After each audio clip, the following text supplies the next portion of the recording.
বিসমিল্লাহির রহমানির রহিম।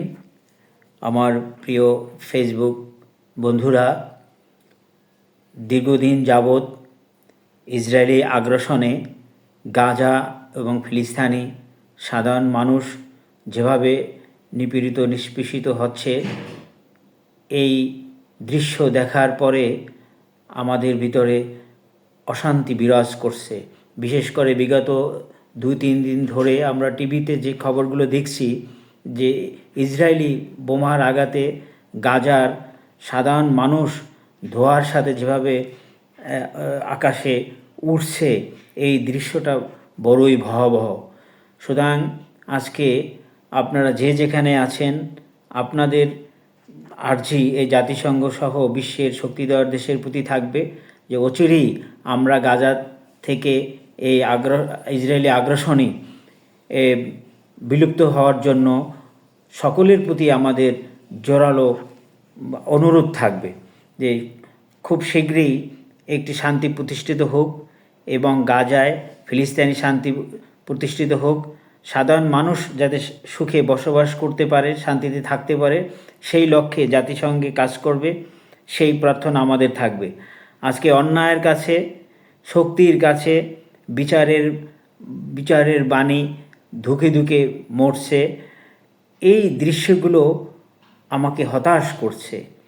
সুতরাং আমি একজন মানবতার কর্মী এবং মানবতার একজন মানুষ হিসাবে সকলের প্রতি আবেদন থাকবে, আপনারা আপনাদের অবস্থান থেকে হিন্দু, বৌদ্ধ, খ্রিস্টান, মুসলিম এই ভেদাভেদের ঊর্ধ্বে হয়ে মানবতার জন্য আপনাদের কথাগুলো, আপনাদের আর্জিগুলো ব্যক্ত করবেন এবং বাধ্য করতে হবে জাতিসংঘ সহ শক্তিশালী দেশগুলোকে যে অচিরেই যেন এই গাজার উপর থেকে ইসরায়েলি আগ্রাসন শেষ হয়ে যায় এবং একটা শান্তি চুক্তি হয়। আমরা তাহলেই বিশ্ববাসী আজকে শান্তি পাবে। আমাদের উৎকণ্ঠা এইভাবে যদি চলতে থাকে, দুর্বলের প্রতি সবলের অত্যাচার, তাহলে কিন্তু এই দুর্বলরা একদিন ঐক্যবদ্ধ হয়ে কিন্তু এই শক্তিকে ধ্বংস করবে। সেজন্য কিন্তু শক্তিধর দেশগুলোকে অপেক্ষা করতে হবে এবং সেভাবেই যদি হয় তাহলে কিন্তু এটা বিশ্বের জন্য, সকলের জন্য কিন্তু একটি ভয়াবহ অবস্থান তৈরি হবে বলে আমরা আশঙ্কা করছি। তাই সুতরাং আজকে আমি একজন মানব হিসাবে, একজন মানবিক মানুষ হিসাবে আজকে আমার এই কষ্টগুলো আমি আমার ফেসবুক বন্ধুদেরকে ব্যক্ত করতে পেরেও আমি কিছুটা শান্তি পাচ্ছি।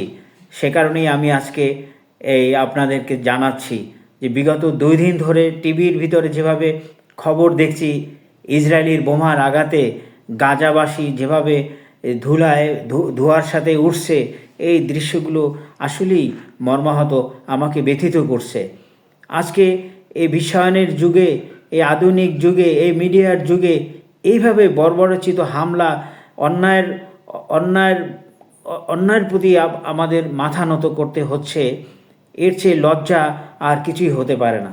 আমাদের আগামী প্রজন্ম কী শিখবে এই জাতির কাছে, এই বিশ্বের কাছে?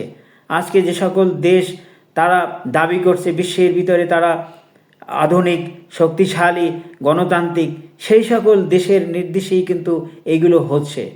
তাই আসুন, আপনারা যে যেখানে আছেন, আপনি অনেক দুর্বল থাকতে পারেন, অনেক দূরে থাকতে পারেন, কিন্তু মিডিয়ার যুগে আপনাদের এই কথাগুলো আপনারা ব্যক্ত করুন, যাতে করে জাতিসংঘ এবং যারা এটার প্রতি ইন্ধন যোগাচ্ছে, বিশেষ করে আমেরিকা, তাদেরকে বাধ্য করতে হবে এই একটি শান্তি চুক্তি করার জন্য, যাতে করে ইসরায়েল এবং ফিলিস্তিনে শান্তি প্রতিষ্ঠিত হয়, সেখানে সাধারণ মানুষ যাতে স্বাভাবিক বসবাস করতে পারে, সেটাই আমরা দেখতে চাই।